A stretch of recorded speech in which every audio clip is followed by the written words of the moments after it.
రెడ్డి అని తెలంగాణ ప్రజలకు మోసం చేసిండు. 4 నెలల పాలన అప్పుడే తెలిసింది. 60% ప్రజలకు కేసీఆర్ జ్ఞాపకం వచ్చిండు. ప్రతి ఒక్కరికి జ్ఞాపకం వచ్చిండు కేసీఆర్. దేనివల్ల? వాళ్ళ చేస్తున్న నిరసన వల్ల. వాళ్ళు పరిపాలన మంచి లేదు, ప్రజా పరిపాలన అన్నారు, వేస్ట్ పాలన, ముద్రష్ట పాలన, నీరు కన్నీళ్ళు వచ్చే పాలన అట్టయింది. వేస్ట్. ఇందిరమ్మ రాజ్యం అంటారు కదా, ఇందిరమ్మ రాజ్యం. ఏ రాజ్యం లేదు, ఖాళీ ఉత్తత్త మాటలై మోసం, దగా మోసం. కాంగ్రెస్ ఏది చెయ్యదు, చేయలేదు. కొన్ని రోజుల తర్వాత మళ్ళీ అధికారం కేసీఆర్ రావాలని మేము కోరుకుంటున్నాం. ఇప్పుడు ప్రతి ఒక్కరూ 60% ప్రజలు కేసీఆర్కు ఎట్లా జ్ఞాపకం చేసుకుంటుర్రో. ఆడోళ్ళకు బస్సు ప్రియం పెట్టి ప్రతి ఒక్క కడుపులో ఆటో డ్రైవర్ కానీ ప్రతి కడుపు కొట్టుకొని బతుతోని కడుపు కొట్టేసాడు. ప్లస్ ఈ కరెంటు బిల్లు అన్నాడు 200 యూనిట్లను నెలకు 200 300 కామన్ వాళ్ళని కట్టుకుంటారు. అది ఓడి ఏమన్నాడు? చేతనైతే రైతు బంధు అన్నావు, రైతు బీమా అన్నావు, కూలి రైతు అన్నావు, 2 లక్షల రుణమాపు అలాంటివి చెయ్యి, జనాలకు మేలైద్ది. ఇప్పుడు ఆర్టీసీ ఫ్రీ పెట్టినావు, ఉద్యోగస్తులకు మేలు. అది ఊళ్ళో కూలీలు తిరగరు కదా, కష్టం చేసుకున్న కడుపు కొట్టినట్టే కదా. ఒక ముఖ్యమంత్రి అని రేవంత్ రెడ్డి అనుకుంటుండు కానీ కేసీఆర్ ముఖ్యమంత్రి ఇప్పటికి కూడా. నల్గొండలో వెంకారెడ్డి ఎమ్మెల్యే అనుకుంటున్నా, కంచాల భూపాలరెడ్డి ఎమ్మెల్యే. 24 hours నల్గొండలో ఉంటుండు కంచాల భూపాలరెడ్డి. నల్గొండలో ఇప్పుడు 20 రోజులు వెంకారెడ్డి ముఖం కనవలే.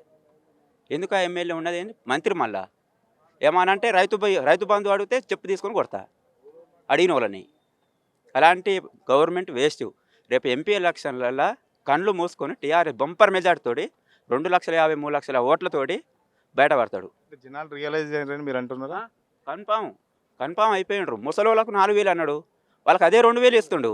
ఒక నెల ఆల్రెడీ ఎద్దెంగిండు.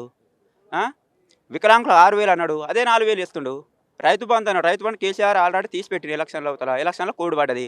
రాగానే 15,000 వేస్తున్నాడు. ఉన్న 10,000 అయినా వేస్తే అయిపో కదా. అట్లా కూడా వేయలేదు. 5 లక్షలకు ఇప్పుడు 5 ఎకరాలు కాదు 2 ఎకరాలు కూడా వేసిన గతి కూడా లేదు.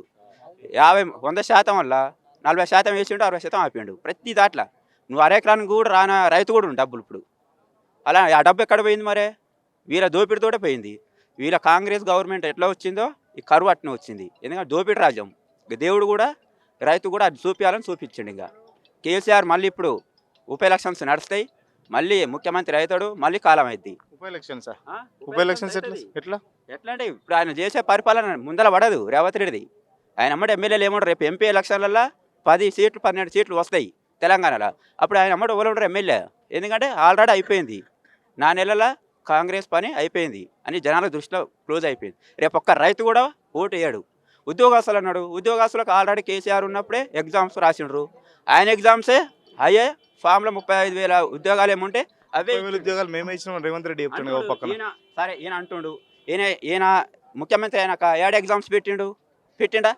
పెట్టండి. ఇలా ఉద్యోగాలు 7 తెచ్చి ఇచ్చిండు. ఆయన ఫామ్లో రాసినాయి, ఆయన ఇచ్చిన ఉద్యోగాలు. ఏదంటే ఈయన రాగానే డిప్యూట్ అయినాయి. దానివల్ల నేను ఇచ్చునని చెప్పుకుంటుడు. ఇప్పుడు ఒకసారి ఎగ్జామ్స్ పెట్టి నువ్వు జాబ్స్ ఇయ్యి, అప్పుడు నువ్వు ఇచ్చిన లెక్కలకు వస్తుంది. ఆయన ఎగ్జామ్లు రాసినప్పుడు, ఆయన గవర్నమెంట్లో ఉన్నప్పుడు ఆయన ఎగ్జామ్ రాసినప్పుడు ఆయన జాబ్స్ అనేది ఈ లెక్క కొత్త లెక్క కాదు కదా.